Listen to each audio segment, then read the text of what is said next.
so they can protect their tax cuts. I'll be in Cancun, not showing up for duty again. Well, we're not in Cancun. We're here in San Antonio, Texas, where people are suffering and where people cannot afford to pay $10,000, $15,000 more next year for health insurance.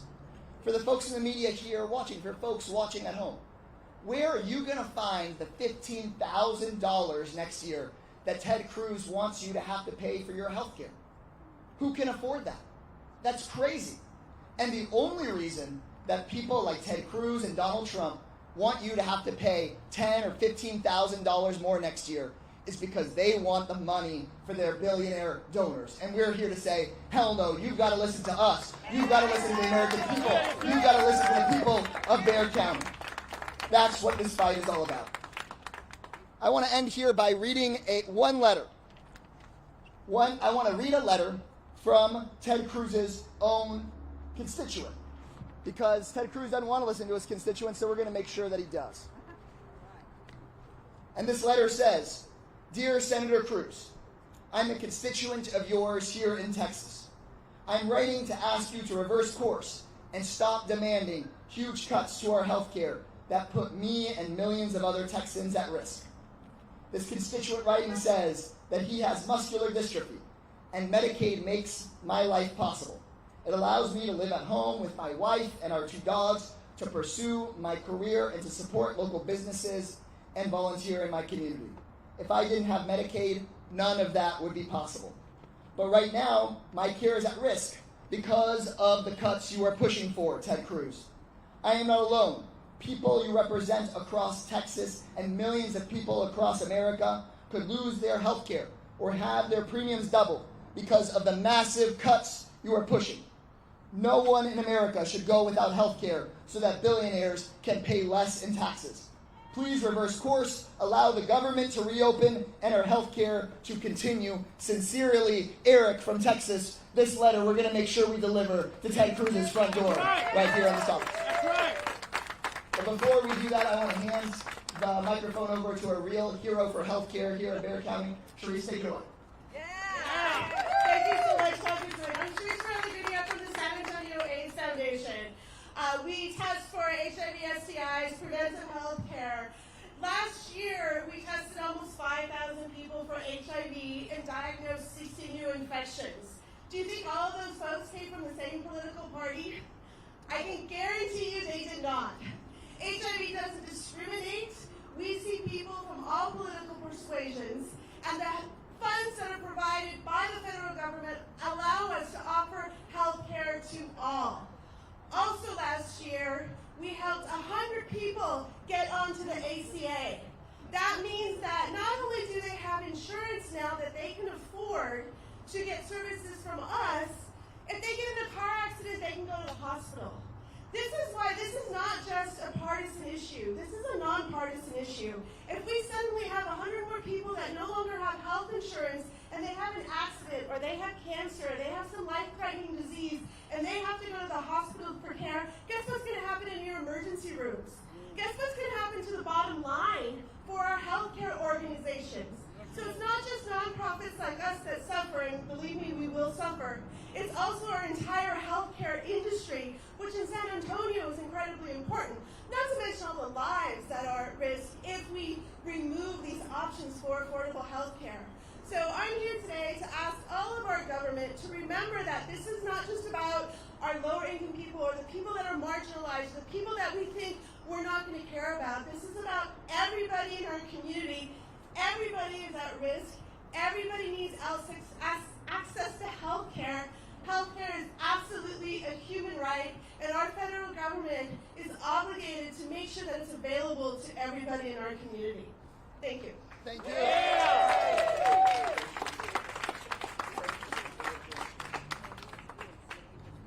And where's Liz? Next, we have another one of our healthcare champions. Thanks so much for being here, Liz.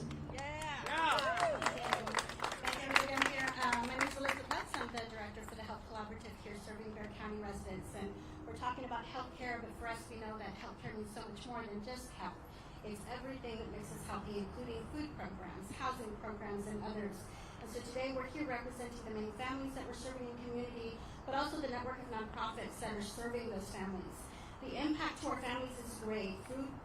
SNAP assistance, deeper cuts, and tighter rules translate into higher food insecurity for workers, parents, students, and older adults.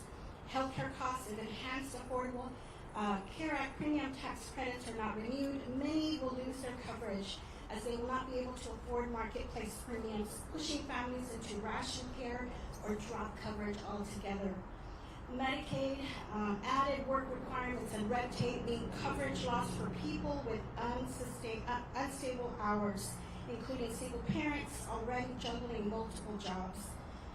Where preventative care, the ACA no-cost preventative services only help if people can stay insured and in network. When costs go up, cancers and heart disease are caught later in the ER at much higher costs, and we all know the impact to our communities when that happens. Our chronic conditions, people keep insulin, postpone chemo, and delay visits to primary and specialty care. We risk sliding back to pre-ACA days when illness led to medical debt and bankruptcies. That's what we're talking about here today. The Health Collaborative is a network of many nonprofits, faith organizations, community partners that are here to serve families. We connect people to food, housing, healthcare, through community health workers and trusted voices. But let's be real about what that means.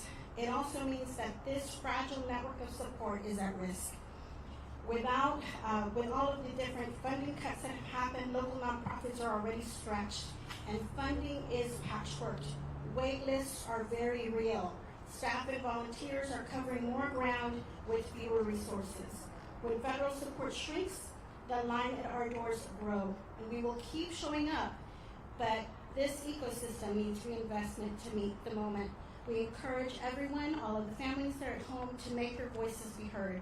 We're here as a support for you, but we need your help. Thank you. Thank you.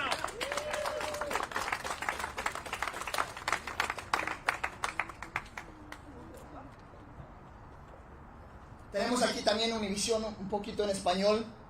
Estamos aquí luchando, diciéndole al senador Cruz que deje de subir el costo de la vivienda, que deje de subir el costo del cuidado médico y que abra el gobierno en vez de seguir dándole todo el dinero de nuestro pueblo a los multimillonarios. Estamos aquí diciendo que debe de apoyar a San Antonio, a nuestro pueblo, en vez de a sus grandes donantes. Look, I just got back from Washington, D.C. We were there all week, demanding two simple things: keep the government open and cancel the cuts, save our health care. But let me tell you, there are more mentions of Donald Trump in the Epstein files than Republicans I saw in Washington, D.C. They'd all fled. They'd all gone on vacation because they wanted to be on vacation with their billionaire donors instead of opening the government, paying our federal workers, delivering services to people. They have lied and lied and lied, saying that they were going to be in office to lower your costs. And all they've done is push the cost of living up and up and up. Right. And the only folks that have won are the billionaires that bought their campaigns. That's right. But those billionaires don't own the government. That's right. Those billionaires don't own the First Amendment. That's right. Those billionaires don't own the Constitution. That's right. That's our Constitution. Right. This is our country. That's right. We are Ted Cruz's constituents. That's right. And even if he does not want to listen to his own constituents that are struggling to make ends meet, we're going to make sure that our voices are heard. So I'd like for you all to follow me as we deliver this letter from Eric with muscular dystrophy directly to Ted Cruz's office. Thank you very much. Let's go do it. Let's go.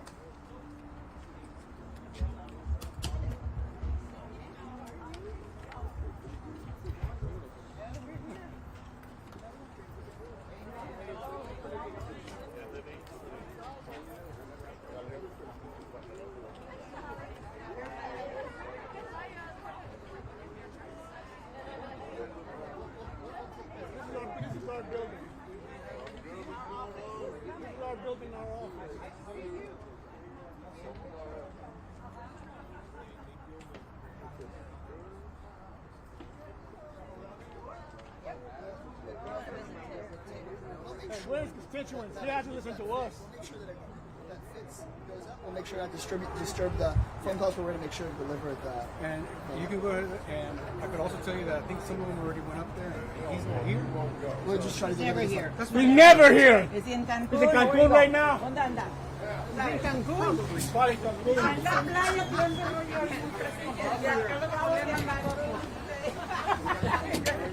You're on, guys. Te van a correr.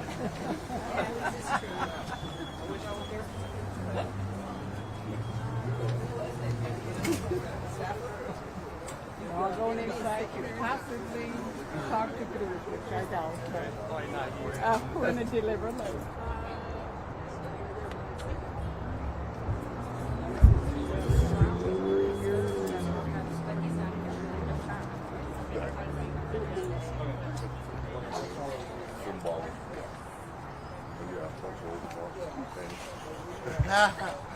Right?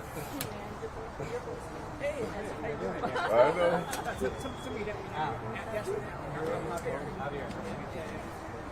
We represent, right? Thanks for having me.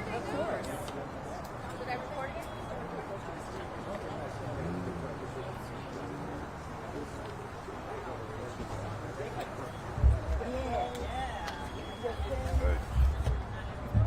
Bill dead. We ain't dead.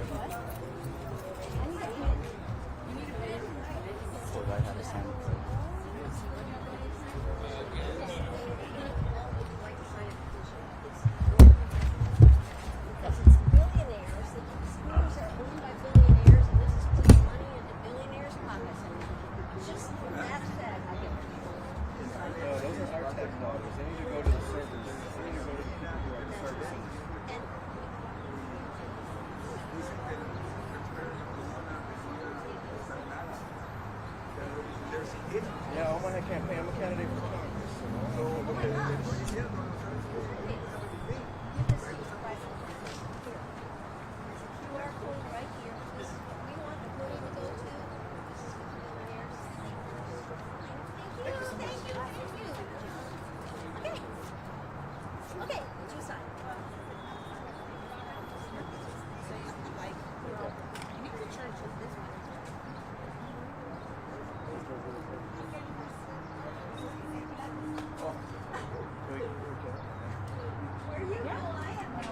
Yes, of course.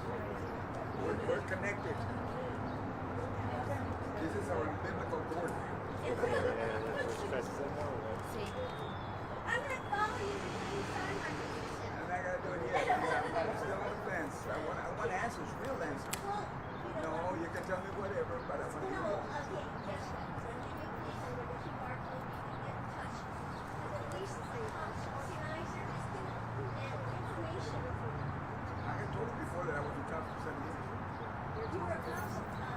Where? I was a spokesperson for our community. We started up just south of downtown campus with TSA. And we transformed that area, which was gonna Why would desperately. you not vote for something that cops supports? I have to. Okay, okay. I have to listen. I have to research it well. Not listen. Everything looks good on paper.